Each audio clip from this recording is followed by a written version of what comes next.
قرآن کریم میں وعدہ ہے کہ مقدس زمین راست بازوں اور نیک لوگوں کو ملے گی۔ حضور میرا سوال یہ ہے کہ اس وقت فلسطین کے لوگوں پر بہت ظلم ہو رہا ہے، حضور کے خیال میں کب تک یہ زمین راست باز اور نیک لوگوں کو ملے گی اور حقیقی امن قائم ہوگا؟ جب لوگ راست باز ہو جائیں گے، عبادت صالحین بن جائیں گے تو ہو جائے گا۔ اگر احمدی بڑی تعداد میں ہو جائیں تو سورہ بنی اسرائیل میں پڑھو نا، اگر پہلا رکوع، تو اس میں بھی اس بات کے لکھا ہوا ہے، تفسیر رکھی ہوئی ہے، ٹھیک ہے۔ اور یہی تھا، اللہ تعالیٰ نے کہا تھا کہ ان کو یہودیوں کو زمین 2 دفعہ ملے گی۔ پہلی دفعہ ملے گی، پھر یہ لوگ بیہودہ حرکتیں کریں گے، بغاوت کریں گے، اللہ تعالیٰ کے حکموں سے پرے ہٹ جائیں گے، ظلم کریں گے، تو ان سے زمین چھین جائے گی۔ اور وہ زمین چھینی گئی پرانے زمانے میں، ایک بادشاہ نے اس کو چھین لیا۔ پھر ان کو دوبارہ اللہ تعالیٰ نے ان کو وہاں آباد کر دیا،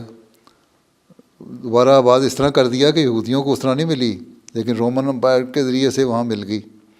براہ راست تو نہیں ملی، وہاں عیسائی بھی تھے، ان میں یہودی بھی تھے رومن امپائر میں، اور وہ توریت کو ماننے والے تھے۔ اس کے بعد پھر ان سے نکل گئی زمین، پھر مسلمانوں کے قبضے میں آ گئی، پھر دوبارہ ان کو مل گئی۔ اب اگر اس کا مطلب یہ ہے کہ مسلمانوں میں بھی عبادت صالحین پیدا ہونے والے ہیں۔ اس لیے پہلے تو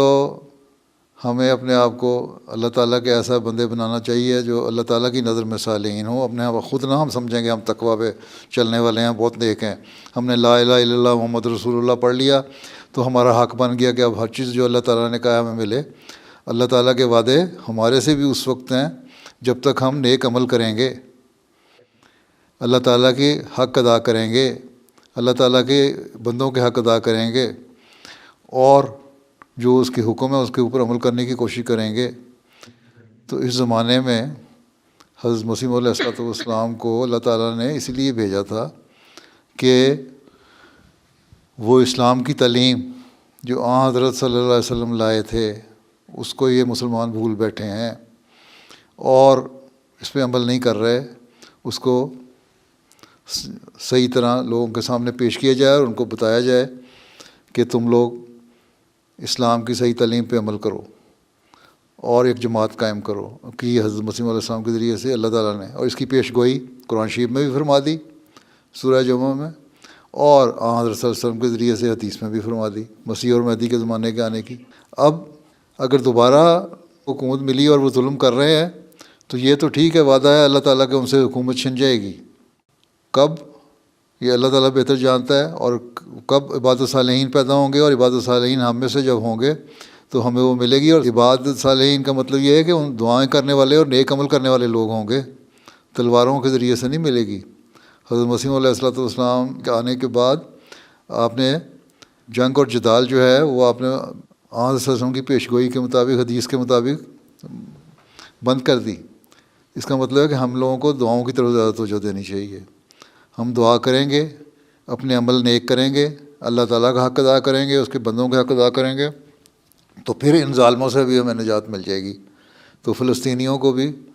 اور عربوں کو بھی اور مسلمانوں کو بھی ہمیں سب کو سوچنا ہوگا کہ عبادت صالحین کس طرح بننا ہے، اور زمانے کے امام کو مان کے اس کی پیچھے چلنے سے بننا ہے، یا کم از کم اتنی حالت پیدا کر لیں کہ اللہ تعالیٰ کو ہمارے عمل پسند آنے لگ جائیں، تو زمین واپس ملے گی۔ لیکن یہ جو ظلم کر رہے ہیں یہ تو ظاہر ہے کہ ان سے ایک وقت میں چھن جائے گی زمین، کب چھنے گی یہ اللہ بہتر جانتا ہے۔ اور پھر جو نیک لوگ ہوں گے ان کو ملے گی، اور نیک لوگ وہی ہوں گے جو اللہ کا حق ادا کرنے والے ہوں گے۔ اور اس زمانے میں سمجھتا ہوں کہ ان میں سے زیادہ اکثریت ہوگی جنہوں نے حضرت مسیح علیہ السلام کو مانا ہے۔ ٹھیک، یہ ظلم جو ہو رہا ہے فلسطینیوں پہ، یہ ظلم ان کو لے بیٹھے گا۔ یہ تو میں ان کو مختلف ذریعے سے کئی دفعہ پیغام بھیج چکا ہوں، زبور کی میں بھی لکھا ہے یہ بات، اور زبور کی باتیں ہی ہیں جو سورہ انبیاء میں بیان کی گئی ہیں۔